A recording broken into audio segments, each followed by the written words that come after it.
Did you know that 1 in every 4 girls or 1 in every 6 boys will be sexually assaulted before they turn 18 years old? That is just unimaginable. Today, I'm pleased to be joined by Shannon Peduto, who is the Executive Director of the Luzerne County Child Advocacy Center. The month of April is Child Abuse Prevention and Awareness Month.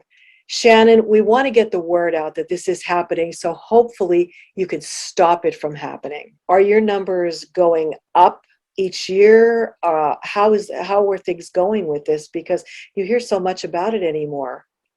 Yes, so throughout the pandemic, mandated reporters were not seeing children. So our numbers dropped exponentially, almost in half.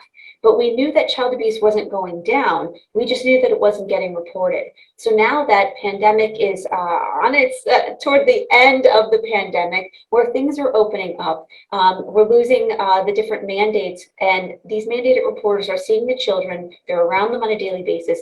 The reports are coming in. So you can have anywhere up to 1,200 plus reports of child abuse happening in your community. We saw 500, approximately 500 last year, but just in 2022, between January and March, we've actually received 500 reports of child abuse in 3 months. So it is going up. People are reporting, thankfully, but these are all the cases that we were not seeing throughout the pandemic. And now these children are able to disclose the abuse and get the help that they need. You just count on the generosity of others to fund this wonderful organization that provides all these services.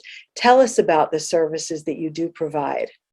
So there is a misconception just because our name is Luzerne County Child Advocacy Center that we are a Luzerne County entity. We are not. We are a separate nonprofit agency that provides services to Luzerne County children. So when they come through our doors, nothing is ever at a cost to them. We take on that burden of making sure that everything is paid for these children and families. So when they come to us, they actually sit with one of our interviewers. It's called a forensic interview.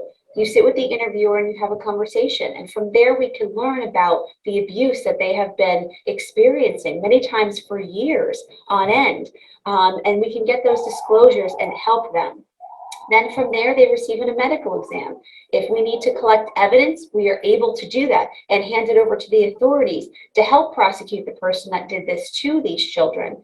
We also have child and family advocacy services on staff. So we're making sure that their mental health is okay, that they're going to trauma-focused therapy if needed, making sure that the trauma that they've experienced is something that they can move past after this process is over. So this is what they're experiencing when they walk through our doors. If someone who is watching this right now knows of a case of abuse or doesn't know what to do about it, what do they do? How do they report it? We recommend calling Childline, which is something throughout the state of Pennsylvania where you can make a report. You can be anonymous or you can give your information as a mandated reporter. But please call Childline, let them know what's going on. They initiate a report that goes right to law enforcement and children and youth to report what's going on.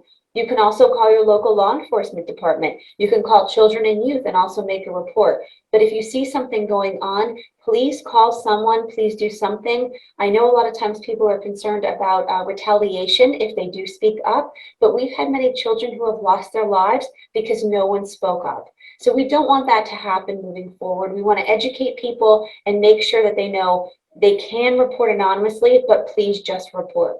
Do you find that oftentimes the person who is causing the abuse is known to the child? Yes, I would say that is 95% of the time, if not more.